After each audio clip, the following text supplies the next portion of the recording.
Good morning, good afternoon, good evening, depending on where you are.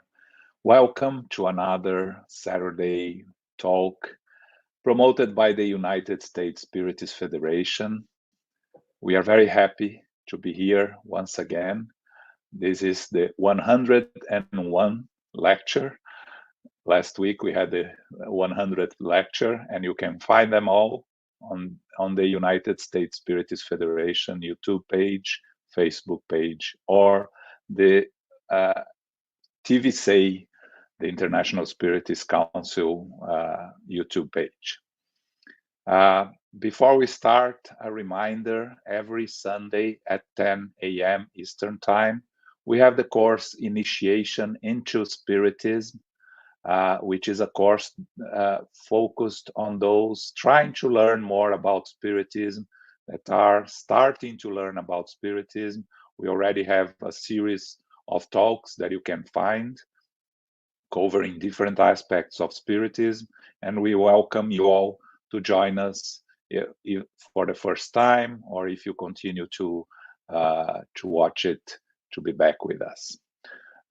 You can donate to help the United States Spiritist Federation. We have a QR code that you can scan and donate. You help us continue promoting these events, these lectures, and these talks. Okay, so now let us bring our friend Gustavo. Good morning, Gustavo. Well, good afternoon for you. You are in Brazil, so beginning of the afternoon in Brazil. We are very happy to have you here.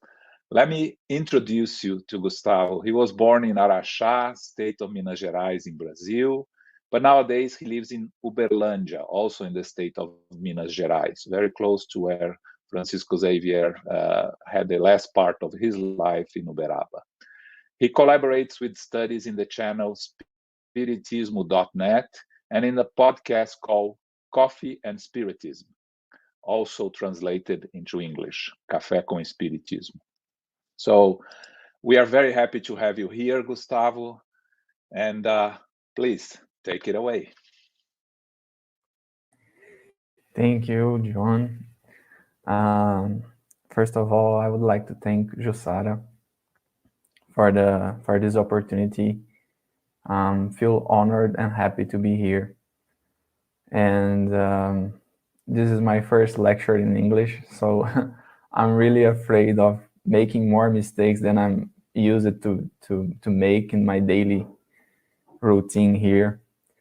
But it's a pleasure. It's very good to be here, and it's very challenging, actually. And someone might ask, why did I have accepted this challenge?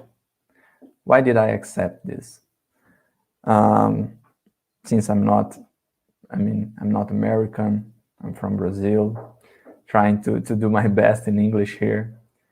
And when Jussara invited me, and here I also have to thank Alvaro Mordecai, which is a good friend, a very close friend that helped me to be here. And when Jussara invited me, I thought in denying the invitation, but in the same time, I thought that Spiritism came to bring us all together. And because of that, we have to make as much as effort we can to get over these obstacles of these problems. And with these, we can grow together, you know. So I'm here not as a professor, because I really don't have anything to teach, but as a friend, as a brother that wants to share a thing that is bringing me peace and make me feel make me trust more in life, you know. And this is the effort I think we have to do, to hold hands and walk together. And Well, I also love challenges, so this would be good. It's a good thing to work on, right? So I would like to thank John too, and Daniel, that is helping us with this live. And well, our theme today is about God. We would like to talk about God. And to talk about God according to Spiritism, we have to start from the beginning. Here we would like to start from the first question of the first book, the Spirit's book, which is a very, very, very interesting question. And that put us in a really new perspective about God. Because when we look over the history, the way we understand God have changed a lot, and the way Spiritism presents us God, I think is the most revolution in this perspective, in this thought, because we always thought a God for the earth and a God for the humanity that we see, that we can get in touch. But Spiritism put us in a cosmic way, in a cosmic perspective. And in this perspective, we can understand many things, and many things starts to make sense. So the first question of the Spirit's book is, what is God? What is God? The question itself is a lesson, because Kardec didn't start the book asking if God exists. He's not thinking about this because it's a certain thing. God exists. But now we want to understand what it is. What it is. If the first question is, does God exist? We would have a big problem. Big problem, because Kardec would be asking to the spirits, and it doesn't make sense thinking about spirits if God doesn't exist.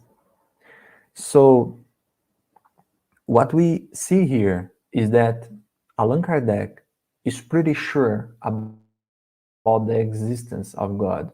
Now we want to understand what it is, because during the centuries we kind of confused things. We created things that it's not true. So we have to start from the real beginning. We have to understand what God is, so we can build a new knowledge, a new things, some new things actually, and start to understand how he created, how he handles everything. So what is God is the first question. God exists. We would like to understand more about it. And the way the question is built, it's not a question that would like to define God, because definitions is always limiting, because we define a thing, so we kind of put limits so it cannot overlap this limit. We cannot get over this limit. Is a definition.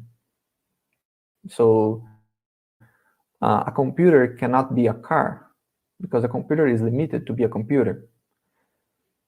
But there is a premise here. We just can define what we know, what we really know. To define a thing, you have to know everything about it. And we, for sure, we don't understand everything about God, because we just understand what he reveals to us. If he doesn't reveal, we can't see, we can't understand, we can't imagine, actually. We not even can imagine, because God is very, very transcendent, let's say. So the question here is not to define, but to get a principle of understanding, to get a way to start. I mean, okay, we can understand everything about God, but can we have at least a sign, at least a piece? And here we understand why the question is what and not who. Who is God? No, what is God? Because who is about the person. So who is Gustavo? Oh, Gustavo is a guy that lives in Brazil and so on. It's a person. But here Kardec asked what? No presumptions, no previous understandings. Let's start from the real beginning. What is God? What is God? Because God is not a person. God doesn't have a body. God is not a human, let's say. So what is? We just would like to understand a bit. What is God? Well, the answer is small, let's say. It's not the smaller one, but it's really small. But it's really, really deep. Because the spirits said, God is the supreme intelligence, the first cause of all things. So let's split this answer in two pieces. God is the supreme intelligence. What does this mean, the supreme intelligence? It means that there is no intelligence greater. No one is better. No one is higher. There are good intelligence. There are divine intelligence, but God is the supreme one. There's none above. There's none greater. God is the supreme one. Supreme intelligence. This is cool. This is cool actually because, let me just get here the reference to not commit any mistakes. In Genesis, we have a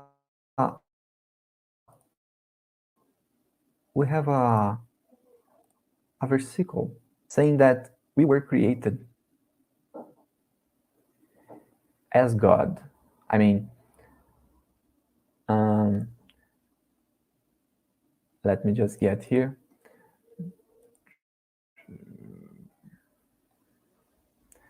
As a similarity to the God. And because of that, many people thought that God has a body. So we have that image from Michelangelo, I think, that God is trying to touch his finger through the man's finger, and we kind of use it to think about God in an old man sitting in a throne and saying what is wrong and what is right, and who goes to the heaven, who goes to the hell. Because it seems like that we have looked to us, and we identified us by our bodies. So if we are like God, if we are kind of God, so God might have a body too, and we define a body to him. We define a way to understand him, but God is not that. I mean, don't have this view. I mean, they understand that God is a spirit, or a superhuman. And when the spirit say that God is the supreme intelligence, they are also explaining why Genesis said that.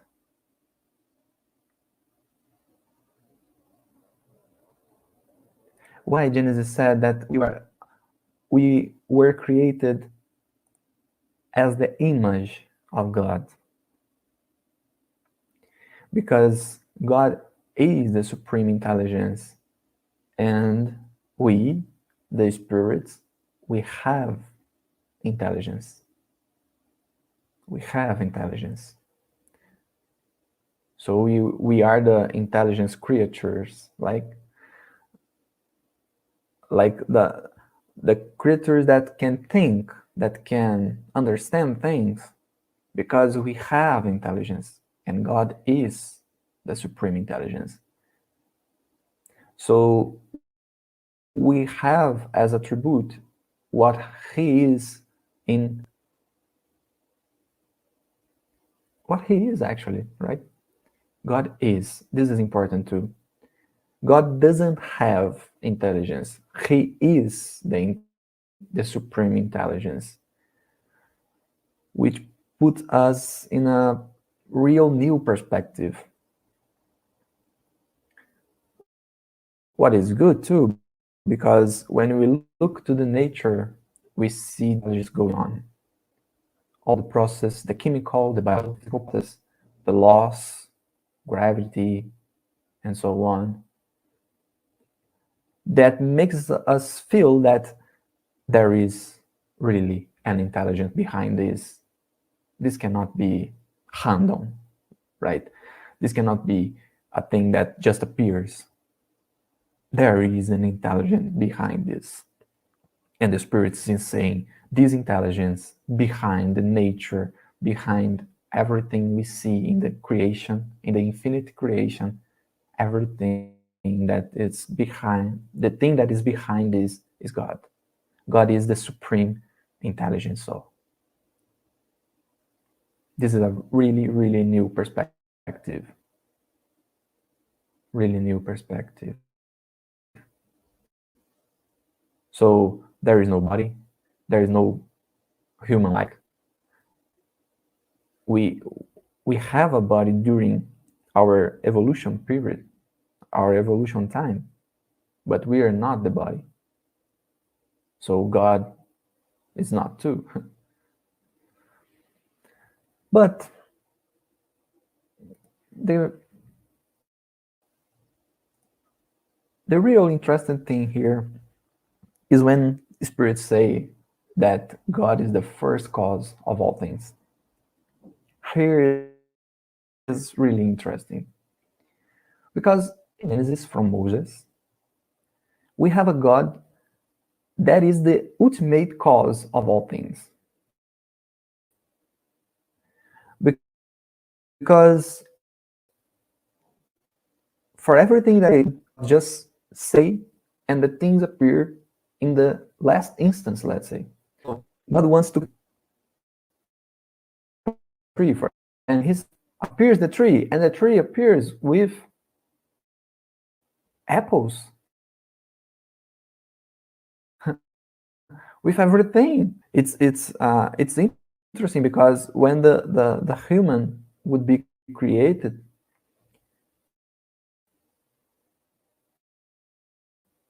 God get from the dust of the earth, breathe, and the human appears magically.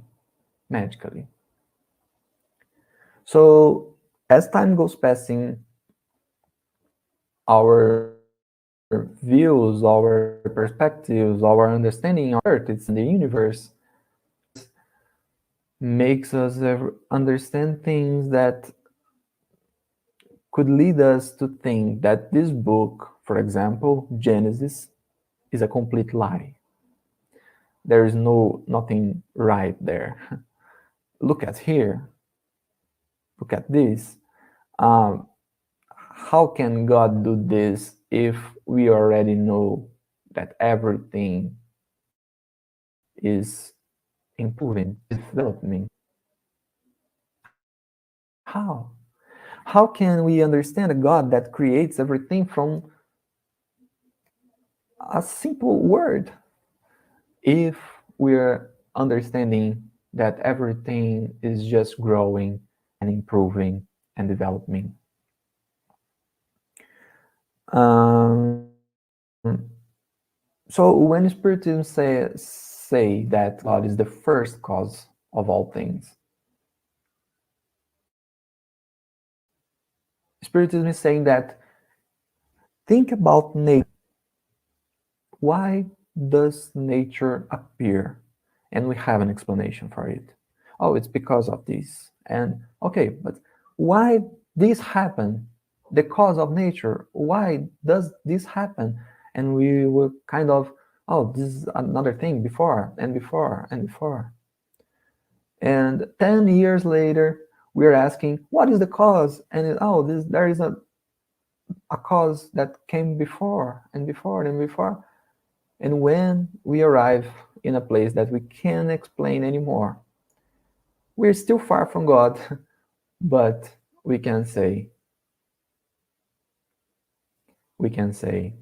that God is there. God is the first cause. So principles, let's say, God doesn't create the spirit itself as we are. No, we have an evolution time here. We have a process that has already gone. I mean, that has already been completed, but it is still ongoing. It is still happening. But we already built some things, and we start from the real beginning. From the real beginning, which is very good, because in the Gospel According to Spiritism, Kardec will write an item in the first chapter that he will say that the faith and the science can be together inside Spiritism. We know that everything is developing, but how it appears, how it was created. And Spiritism will say, God created. God created. But when he created, he doesn't create things ready. Things will develop. So here we have a kind of a problem, because also in Gospel According to Spiritism, also in the first chapter, actually the title of the first chapter is I don't come to destroy the law. This is interesting, because if Spiritism didn't come to destroy the law, we have to look at everything that came before and explain why it's true or why it's false. But Kardec said that Moses is the first revelation, first. And since it's the first revelation, it seems like it's not false.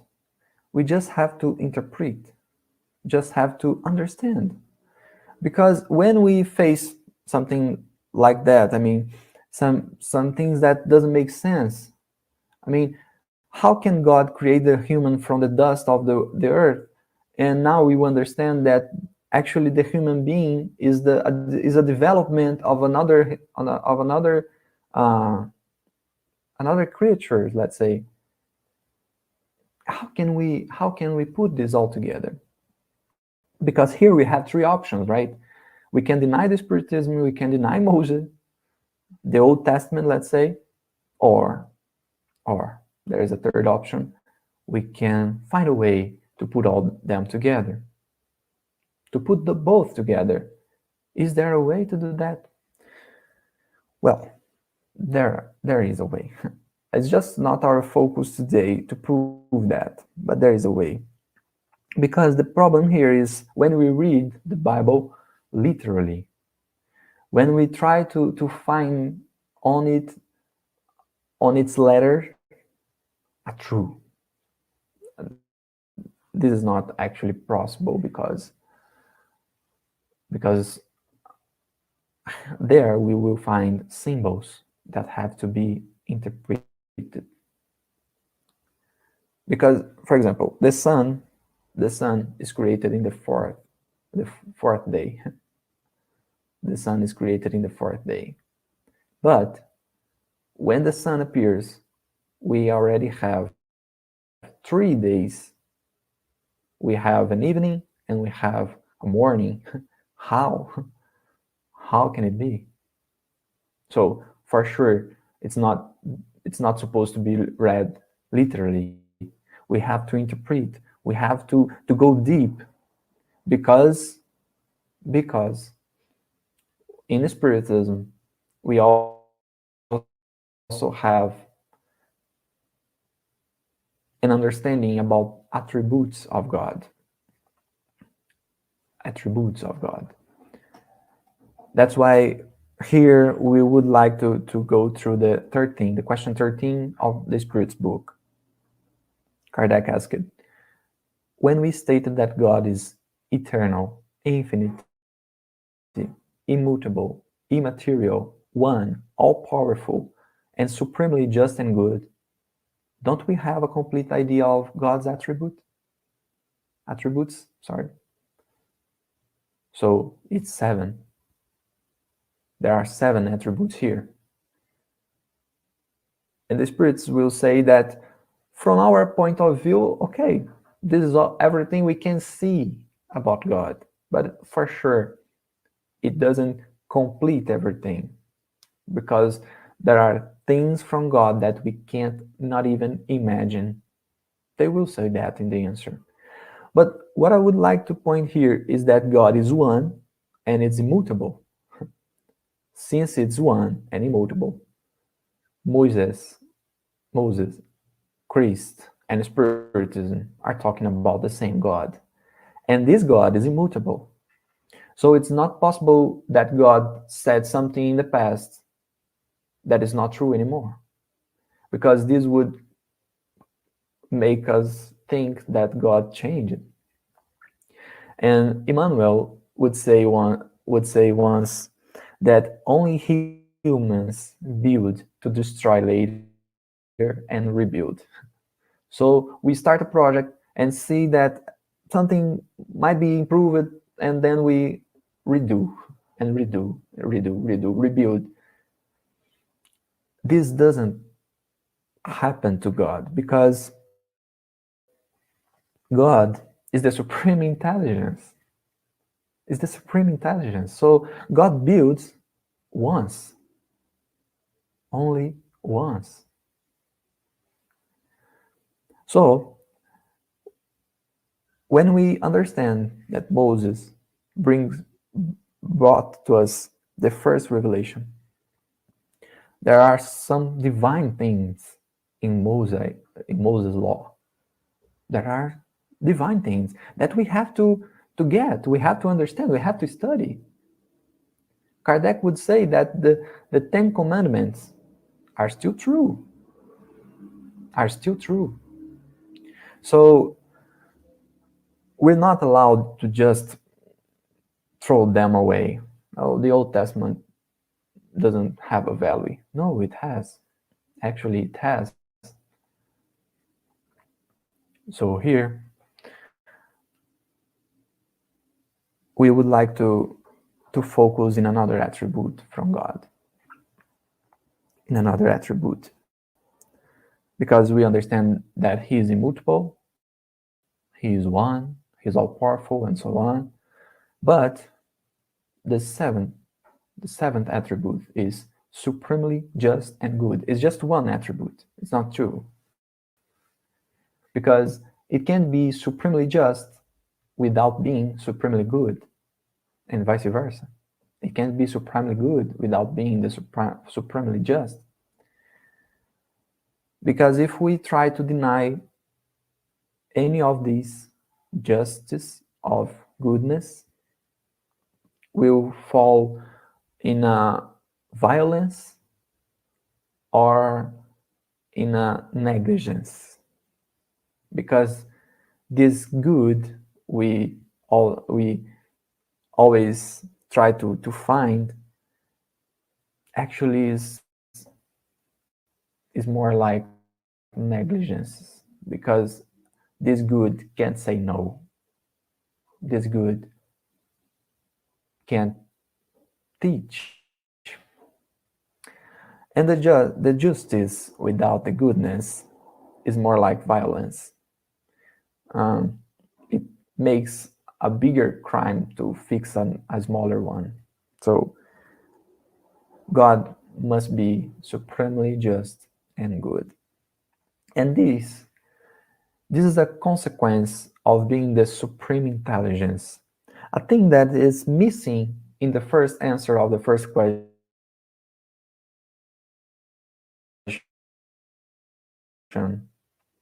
of the Spirit book is, where is love? I think it's his letter. He said that God is love. God is love. And where can we find love in the first answer? In the first answer.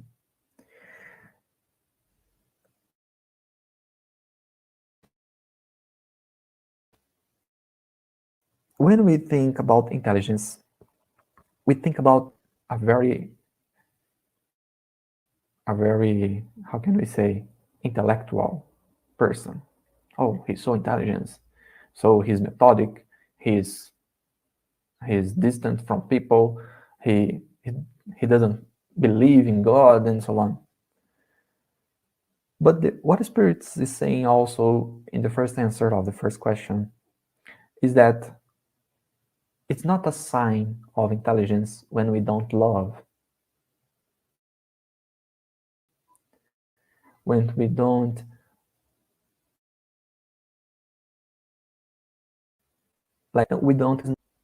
because the real intelligence also has to love, because love is the best way to do things. We still believe in the violence, we still believe in the force, but love is the better way to do things. I mean, when we try to buy something, let's say, and we buy a product that has a problem, so we can go through the store and try to act as a violent person, trying to get a new product, to get the replace. And sometimes we achieve, sometimes we don't. We want. But if we with patience, with respect, even in the cases that that thing can't do anything, he will try. He will try to help us. We have to believe on that. We have to, because the real sign of intelligence is when we love, when we try to solve things peace, is when we respect, even though. So God is the supreme intelligence, and this also implies that he is the supreme love. And being the supreme intelligence and the supreme love implies that he has to be supremely just and good. Justice and good. Well, when we say that, we start to understand that God is not only the creator, but is the Father that Jesus brings to us, that Jesus revealed. God is the Father, the real Father, the Father that takes care, the Father that lead, orient, the Father that teaches, fix behaviors, for example. This is extremely important, because when we understand everything from this, is the supreme intelligence, is the supreme love, is supremely good and just, we start to understand why in the Old Testament, for example, there are many stories that God appears to people and God helped people. Why? Because God really takes care of all the creation. So when we understand this, for sure we would like to see how this works, because a really hard thing to understand is how God can take care of everything. That's why we would like to go through the divine providence that Kardec presents us in Genesis, the last book of him. When Kardec wrote about divine providence, he explained us many things. For example, we understand that nature has laws, that the universe has laws. And because God is supremely just and good, we understand that these laws are also supremely just and good. But there is a thing that came to my mind. Let's say, when we have a law here in physical world, let's say, when we have a law,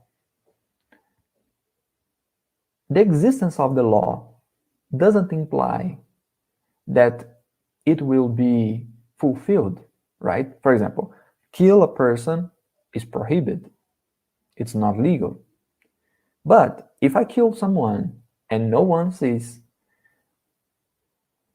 if there is no way to prove that I was the one that killed, nothing will happen to me. I'll be free, unless I'll go there and say. But the law exists. It's not legal, but it doesn't care. It doesn't matter, actually.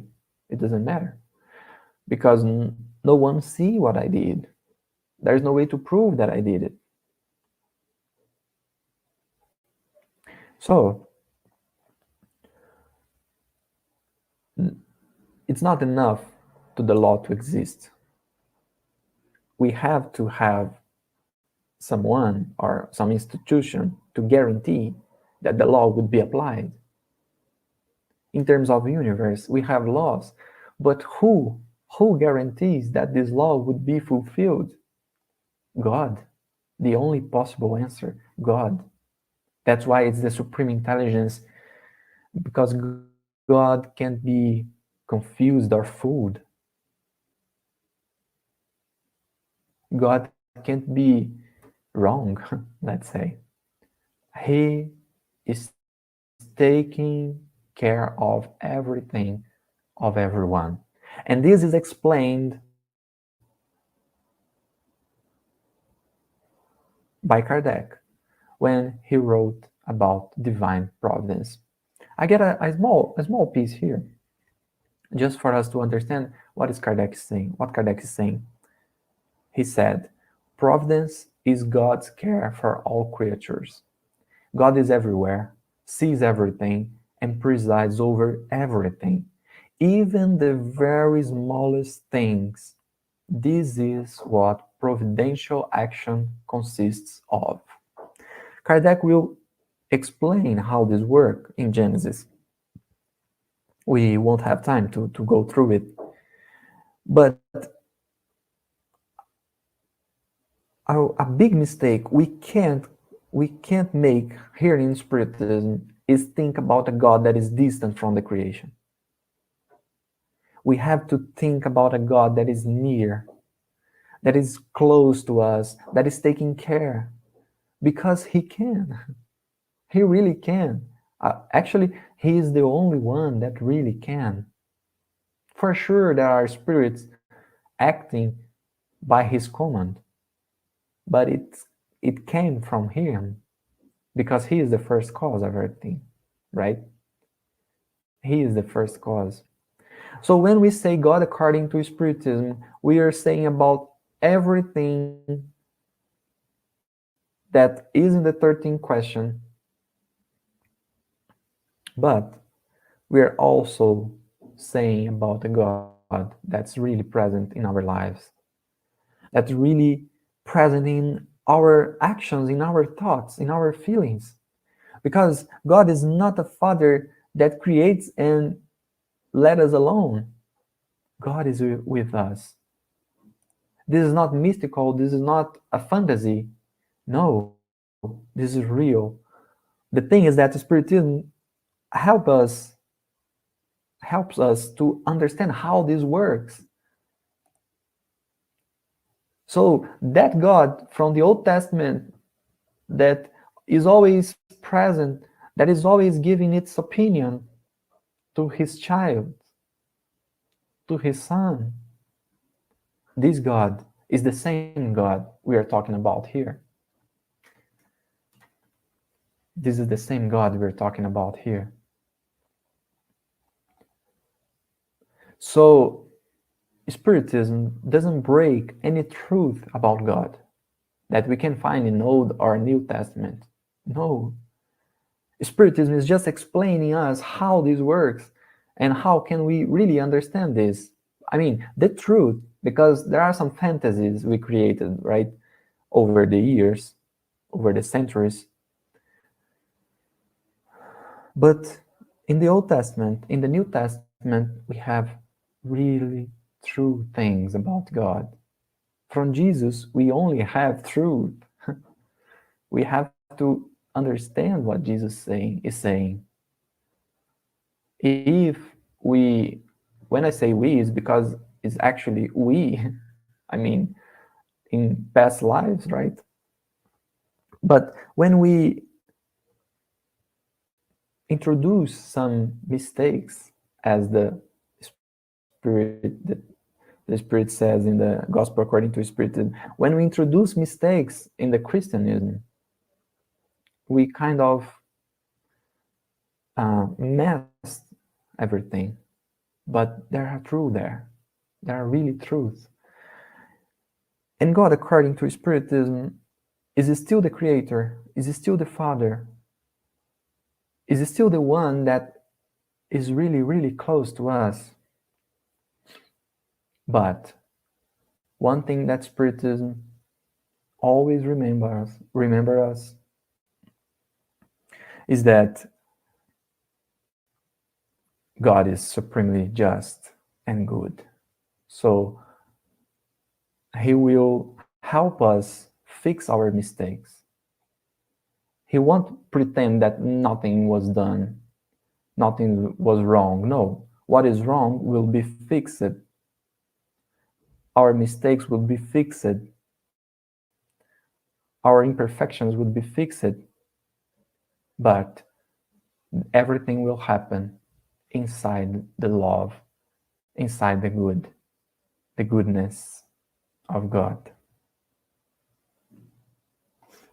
So Spiritism gave us a way to interpret, to understand, to see that God was, is, and will be always with us, revealing Himself.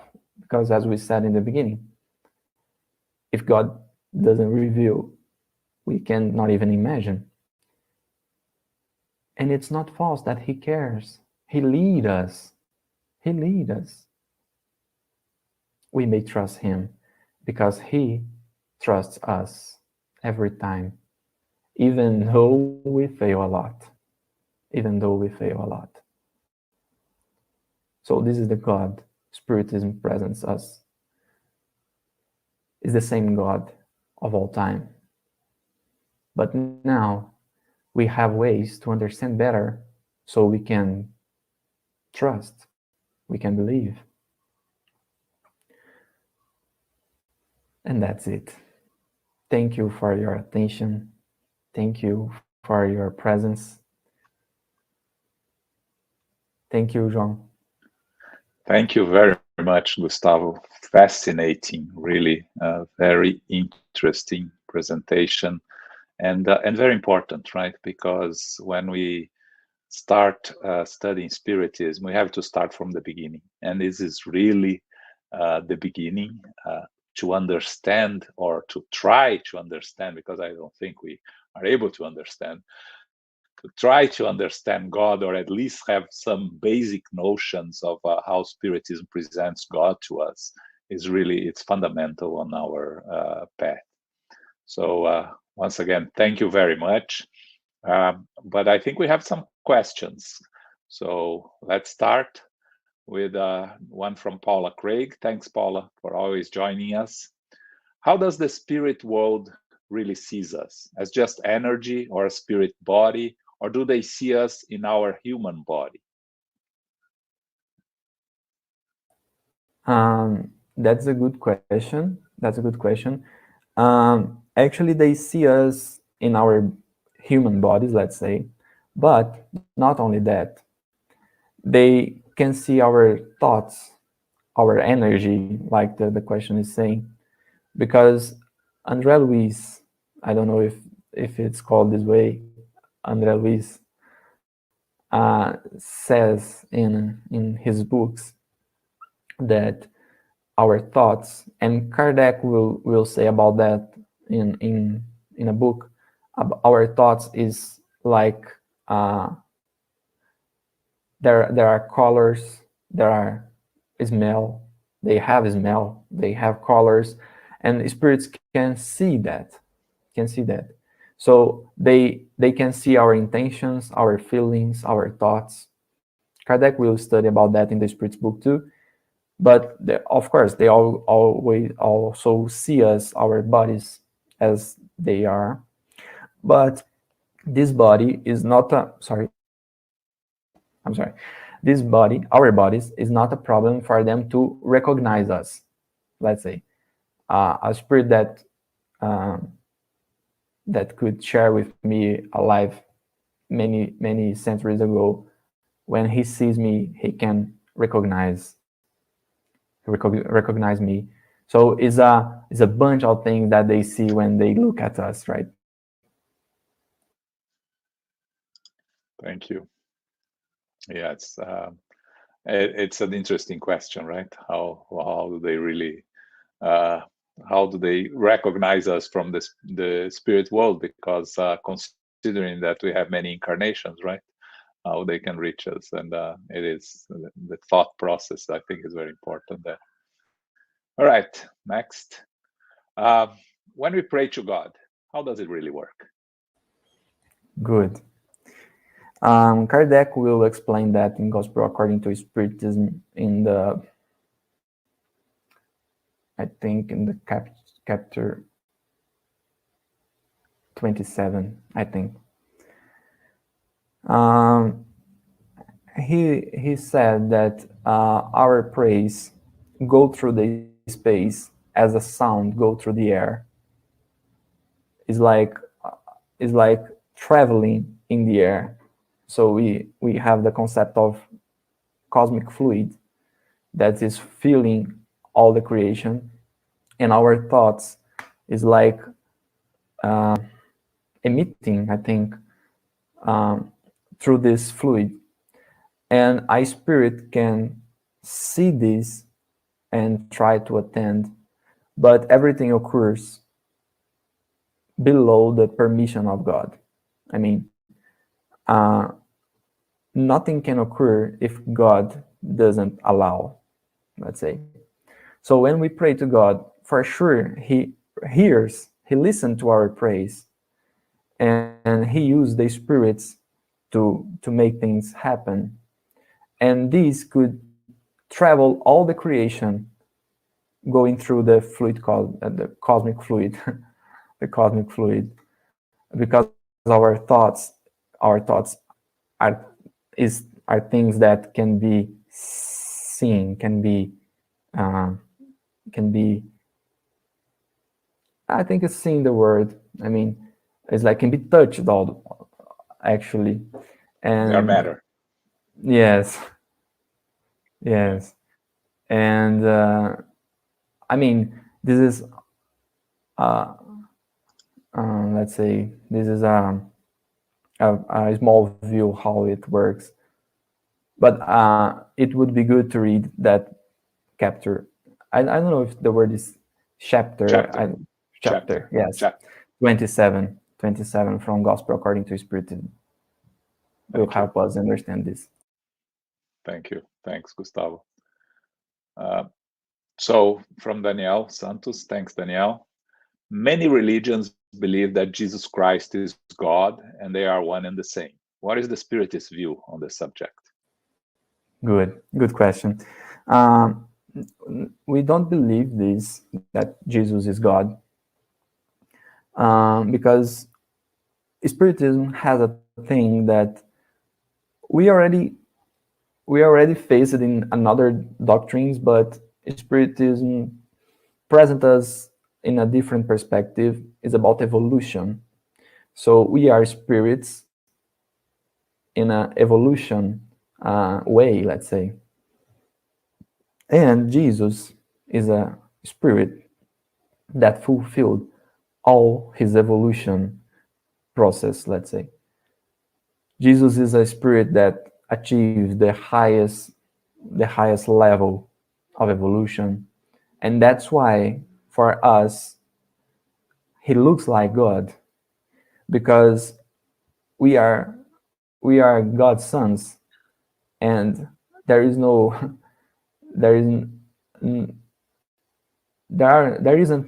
other one involved here. We are son of God only. So the thing is that we would look like God as we look like our parents, but we will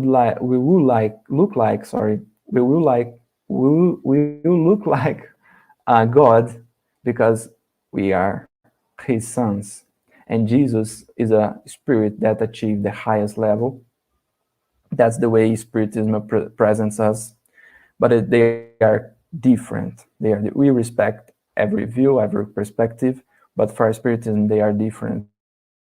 It's just a matter of evolution. And it's like Jesus is like that old brother that takes care of us, and we look to him and we see the Father, but it's a son. It's a son that presents us the God in the most pure way, the most loyal way, let's say. And that's it. I mean, thanks. I like the concept of an older brother. Yes. Okay. So another question from Paula. Does Spiritism believes that God knows us each very personally, like the Christian belief God knows every hair on your head? yes, we do. In this item I bring here from Genesis, Kardec will explain that in a very, very fancy way. It's elegant the way Kardec presents us this.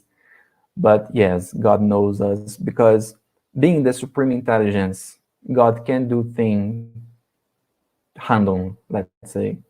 So if he creates me, he created me, it's because he has a purpose to do that. And if he has a purpose with me, for sure he knows me. It's not a matter of, oh, just create a spirit here. No, it's not that. It's intentionally. It's with purpose. So yes, Spiritism believes that God knows us each very personally, very close. That's why we have this providence that helps us in our lives, in our daily works and so on. Thank you. So from Yasko Arakawa, thanks Yasko, nice to have you here. How to enhance our perception of God and its relationship with us on our daily lives and activities? I would say that we have to want it. We have to want it, because God is really present. So if we want, we will start to see how many things happen that is not below our control.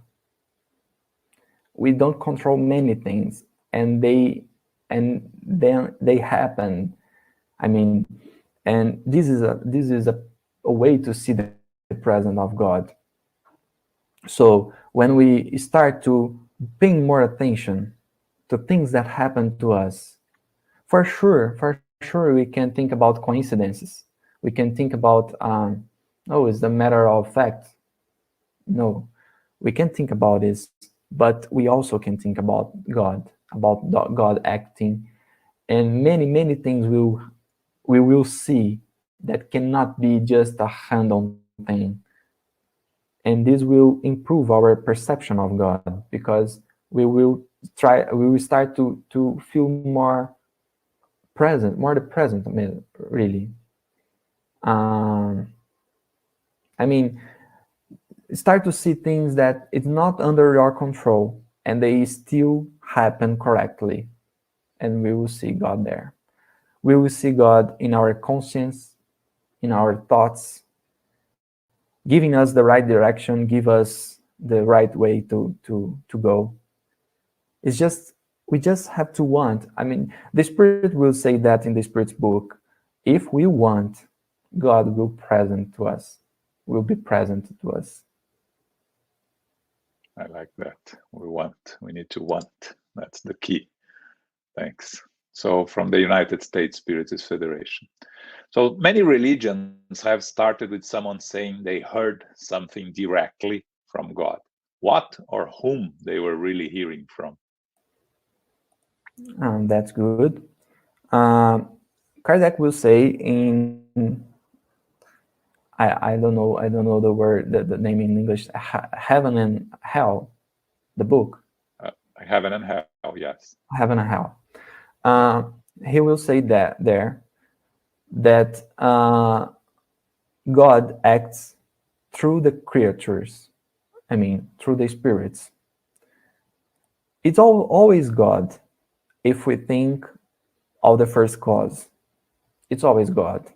I mean, if a spirit says something to me that is good, or it's giving me the right direction, this came from God. But God uses the spirits because this is also let's say, a way to spirits to work and to be useful. So for sure, I can say that God is not able to talk directly, but he prefers to use the spirits. That's the point. If he can or if he cannot, I'm not the one that will say that. But he prefers to use the spirits. So the source of the thought is God, but who actually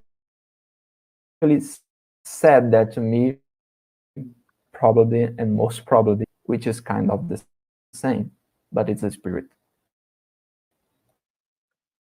Thanks. Okay, I think we have time for one last question.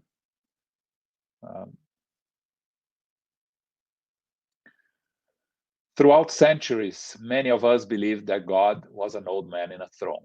To move from that to a very abstract concept of God is it's a huge step.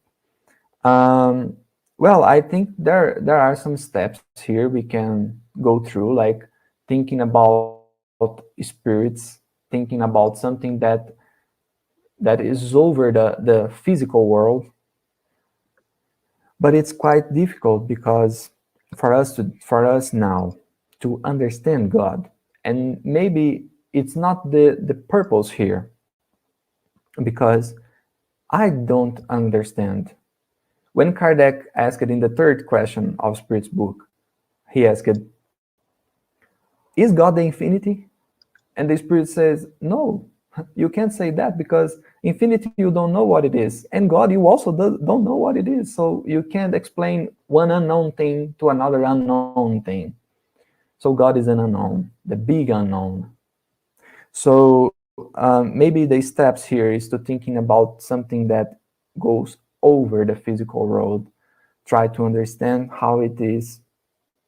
And for now, this is really a thing that we don't need to care much about in terms of completely understand, fully understand, because for now, God is not to be understood. God is to be felt, to be, I mean, to be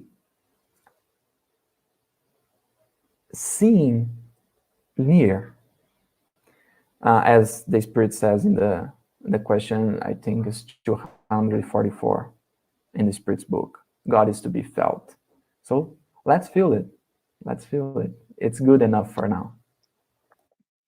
Yeah, I think yeah, we try to rationalize something that is beyond our comprehension. We get stuck. Yeah. Yes. Thank you, Gustavo. Just started thanking you. Thank you for joining us. From Paula, thank you, Gustavo. Very exciting lesson. I learned so much. From Yasko, there was a good answer. We need to want and allow God's presence in our lives. Thanks, Gustavo. Very true. From Aline Matos, this is so amazing. I'm so happy to see you doing this amazing work in English. Congratulations, my friend. Okay. From Marisa de Mello, I'm glad with your presentation, my dear friend Gustavo. And from Shamanismo Mundial, this is so amazing. I'm so happy to hear you making this presentation in English. From Renata Danju, may Jesus continue to enlighten you. Thank you, Gustavo. You know, for this being your first ever presentation in English, it was amazing. Really, really good work. You know, I'm sure everybody was able to understand everything you said, and more important, feel what you brought to us, because in the end, that's what really matters. We really appreciate it. Thank you. Thank you so much. Any final words for us here? Well, this was challenging, actually. But I would like to thank your patience and your support. And well, I think it's good to be here. It's good to hold hands and walk together.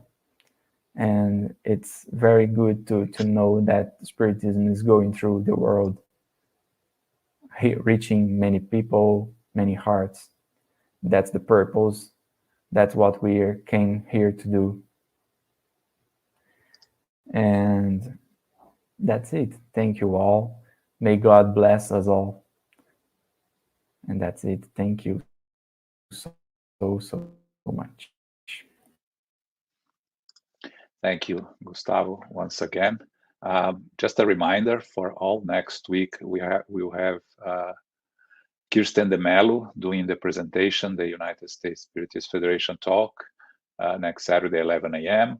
Tomorrow at 10 a.m., please join us for the initiation into Spiritism.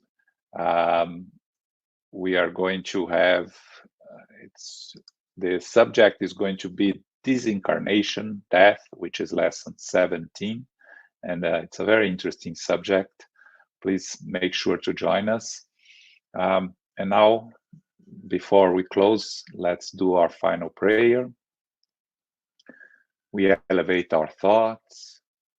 We thank God and the spiritual benefactors for this opportunity of being together, of learning, of understanding.